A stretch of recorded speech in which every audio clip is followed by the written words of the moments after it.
Hello guys, good morning, good afternoon, whatever time it is that we're doing this, because I don't know anymore even what day of the week it is. Let's finish chapter 6. I am aware I didn't do a very good job of the last section in the last video, which you wouldn't even have seen by the time I'm recording this, but it doesn't matter. So here we go. Scheduling charts. I tried to look online for something you could see, move about, play with. Couldn't find anything. There was no chance I was going to be able to come up with something on the computer. I mean, I could have, but didn't have time.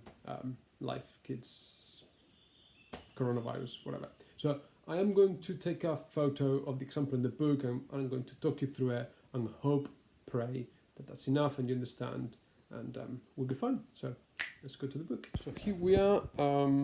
This is example 14 on page 144, as you can see clearly.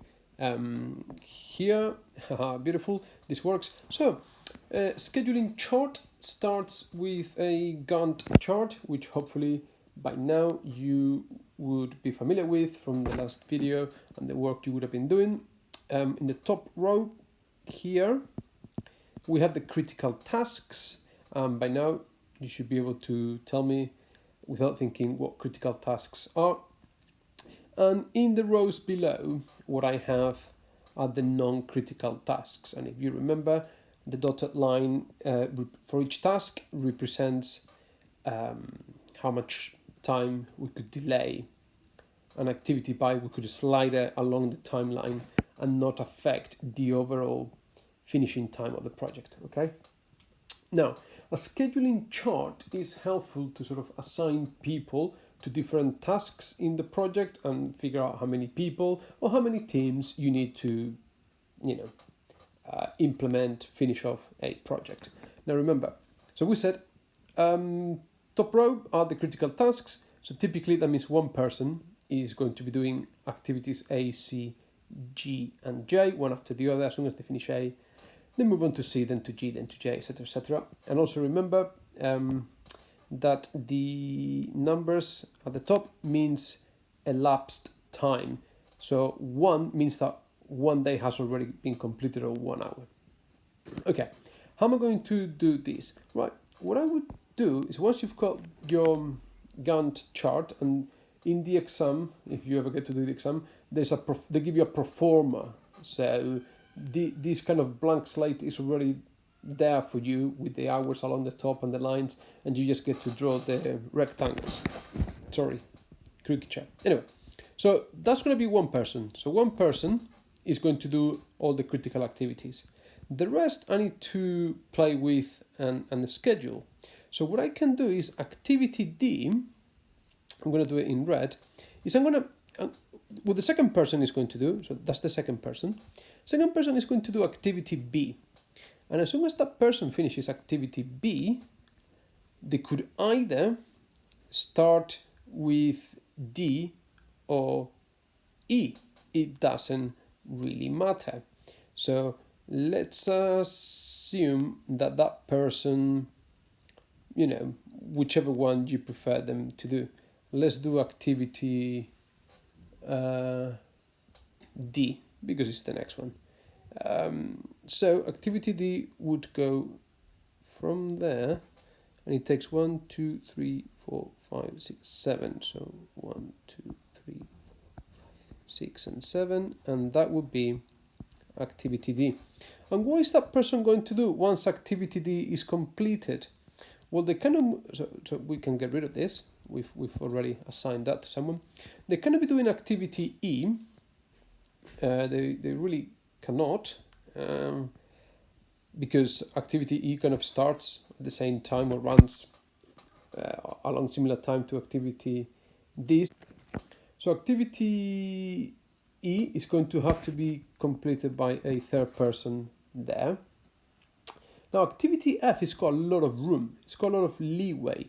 It takes 1, 2, 3, 4, 5, 6, 7, 8, 9, and 10 hours to complete, and I can delay it all the way to hour 23. So maybe after D, there may be enough room. 1, 2, 3, 4, 5, 6, 7, 8, 9, and 10. So I can do that actually. So person number 2, as soon as they finish D, they can do all of F. So activity F, let's put it in blue, it will be there, and it will be 1, 2, 3, 4, 5, 6, 7, 8, 9, and 10 hours.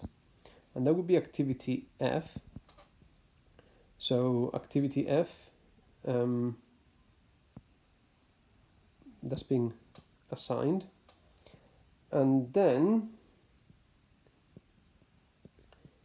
this third person that was working on activity E, once they finish, they can do H. And actually it would make sense here to delay activity E by 1 hour. So activity E, we're going to move it 1 hour. We're going to delay the start by 1 hour. We have a float. And then activity H will start straight after, which is 3 hours. That takes care of activity H. And then activity I takes 4 hours to complete, and we can delay it. So activity, that was meant to be an H there. And then activity I would go right there. Activity I, so I don't need that anymore. And that's it. So I need 3 people, and I would schedule the tasks like I have done here. That's not to say that in the exam or the question you may do, there's going to be only one solution. So there may be several possible solutions, and that's really it. It's pretty straightforward. I mean, one thing that you may you have to be very careful with checking your dependencies. Okay, so make sure that your dependencies apply. So from the activity network, make sure that you don't start an activity before it can actually start, because it depends on prior activities. Okay, so you need to make sure of that. And the last thing, which is worth 1 mark in the paper, is how to find the lower bound for the number of workers needed to complete a project. And you can see that on the next page in the book 145. But basically the lower bound is just the sum of all the, let's do that in blue, probably look better. It's the sum of all activities divided by the critical time of the project. So critical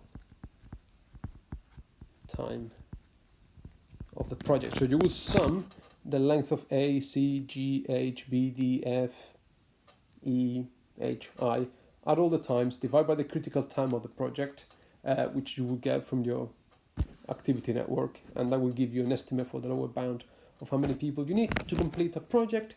And this wraps up, finishes, completes chapter 6. Thank you. I hope you enjoyed the ride, and I'll see you next time. Bye.